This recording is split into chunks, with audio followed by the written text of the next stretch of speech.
What if every bad choice you made showed up somewhere visible? That is the nightmare at the heart of the Picture of Dorian Gray. Oscar Wilde gives us a man who can keep his beauty, his charm, and his spotless appearance, while a hidden portrait absorbs the damage of his choices instead. On the surface, Dorian stays perfect. Underneath, he is rotting. And that idea still feels modern, because Dorian Gray is not just about vanity. It is about image, pleasure, and the dangerous belief that hidden damage does not count. So here are 3 lessons from Dorian Gray that still ring true today. Lesson 1. People trust appearances far too easily. Dorian's beauty does not just make him attractive. It protects him. People see his polished face, his charm, his elegance, and they assume there must be goodness underneath. His appearance becomes a shield. That is one of the novel's sharpest insights. We still do this all the time. We see confidence, style, social ease, and a carefully managed image, and we start filling in the rest. We assume honesty, depth, character. But appearance is not character. A person can look refined and still be hollow. A person can look harmless and still do harm. That is why Dorian Gray still matters. Wilde understood that people are often judged not by what they are, but by how convincingly they perform what they are. And that creates 2 dangers. We can be deceived by others, and we can start deceiving ourselves.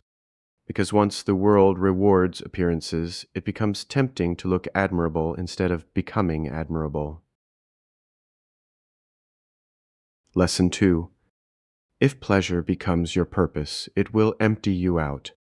At first, Dorian's life looks like freedom. He can chase beauty, desire, luxury, novelty, and sensation without wearing any visible consequences.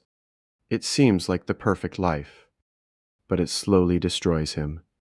The more he lives for pleasure alone, the less capable he becomes of love, loyalty, honesty, or peace. He keeps chasing new thrills, but each one satisfies him less. His life grows fuller on the surface and emptier underneath. That feels painfully current. Modern life constantly pushes the same message. Keep consuming, keep upgrading, keep chasing what feels good, keep avoiding boredom, limits, and stillness. But Wilde's point is clear. A life built only on appetite does not become richer. It becomes thinner. Pleasure is not the enemy. But when pleasure replaces purpose, a person begins to fall apart. Lesson 3. Even hidden damage is still damage. This is what makes Dorian Gray unforgettable. The portrait is not just a gothic device. It is a record of what repeated choices do to a soul. Every lie, every selfish act, every act of cruelty leaves a mark there, even when the world sees nothing. Dorian thinks hidden corruption does not count. He thinks that if his reputation survives, he survives. But he is wrong, because consequences are not only public, they are internal. What you repeatedly choose shapes you. What you repeatedly excuse becomes part of you. That is Dorian's real downfall. He is not ruined by one dramatic mistake. He is ruined by accumulation, by choosing decay again and again, as long as the decay stays hidden. And that is Wilde's most haunting warning. You can hide the evidence, but you cannot stop your choices from changing who you are. That is why Dorian Gray still hits so hard today. Its warning is not simply, do not be vain.